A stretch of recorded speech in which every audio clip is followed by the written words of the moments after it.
So welcome to video 5 on data clustering in our F1 flow cytometry course. So what we're going to look at here is methods for exploratory data analysis, EDA. Dimensionality reduction is one of those where there's a major range of measures that can be applied. And we can also think about unbiased clustering and marker exploration as well if we know the markers that are in our cell population. So two tools that are useful for that are FlowSum and Phenograph. They're both unsupervised methods that split the cells into groups linked to phenotypic data using the likes of TSNE or UMAP. An example of a UMAP plot is shown on the next page. So here we've allocated 20 different clusters present, and you see the colors of them here. And we're looking at CD4 positive live events.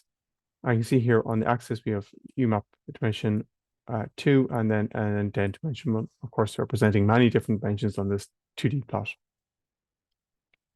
And here we have putative monocytes and dendritic cell clusters over here encircled, separate from the other ones.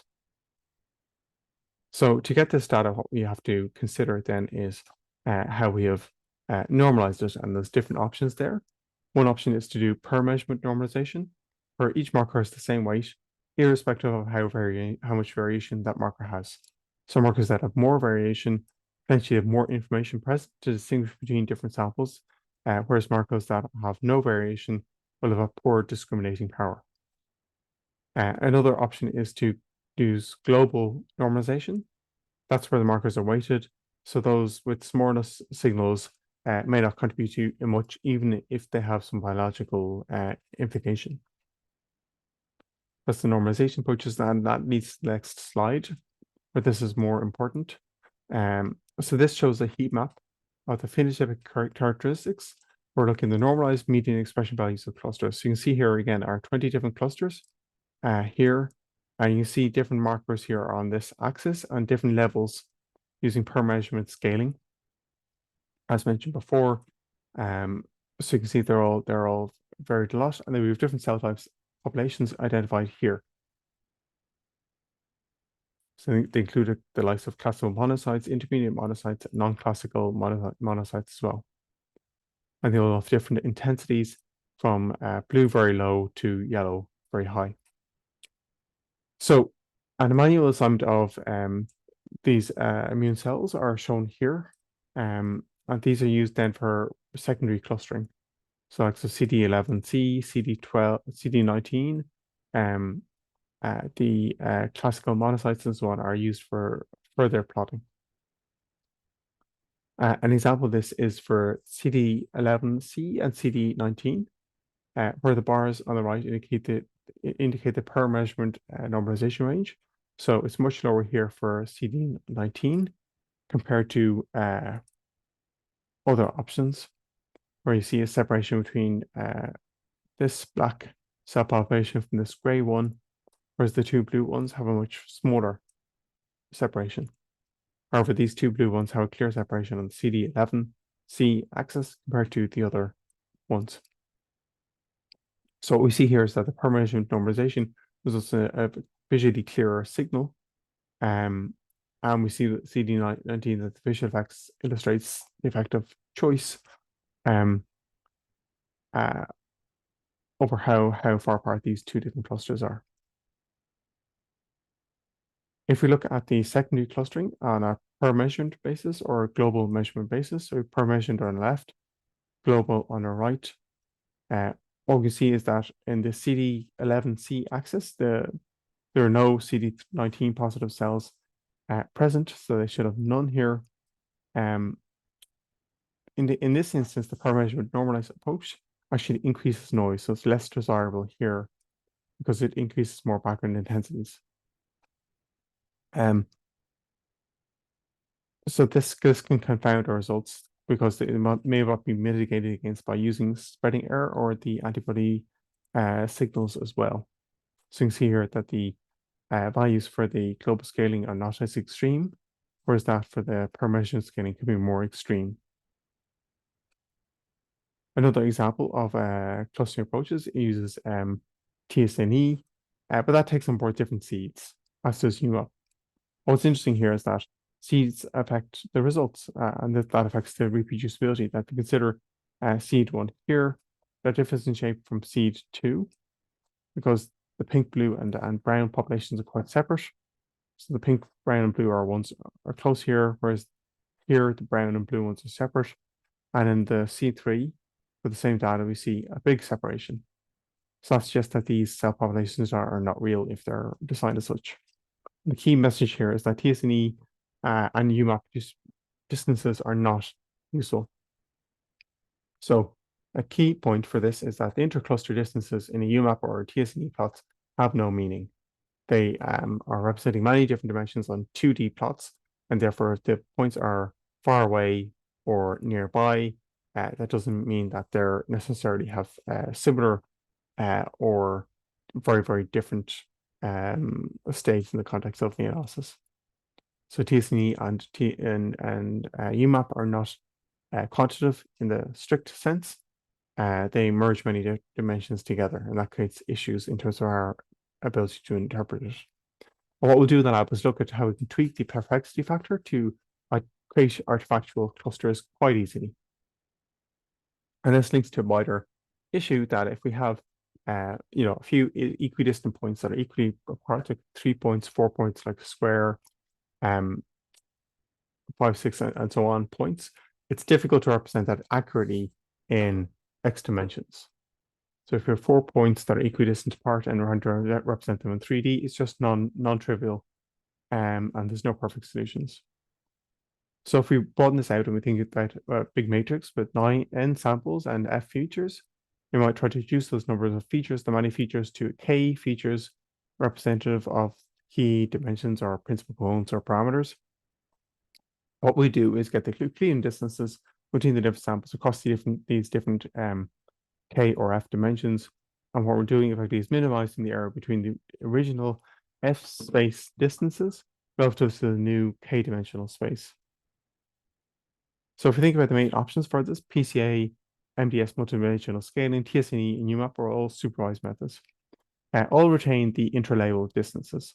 So what that means is that if we have labels that are clustered like this, where a gray cluster, an orange cluster, and a blue cluster, we don't know if these distances between different clusters are actually meaningful. Whereas what we can say is that the intra distances shown here are reliable. Those are meaningful because they represent one dimension only for TSNE and UMAP. Whereas for MDS and PCA, the interlabel distances are much more reliable. If we're trying to provide a simple explanation of how they're different, PCA maximizes the number of correlated features within each PC. So you think that we have our table, we've got n samples here, and we've got f features over here. PCA will try to select as many features as it can to represent the variation across the different samples, and it will select those features based on the correlations between them.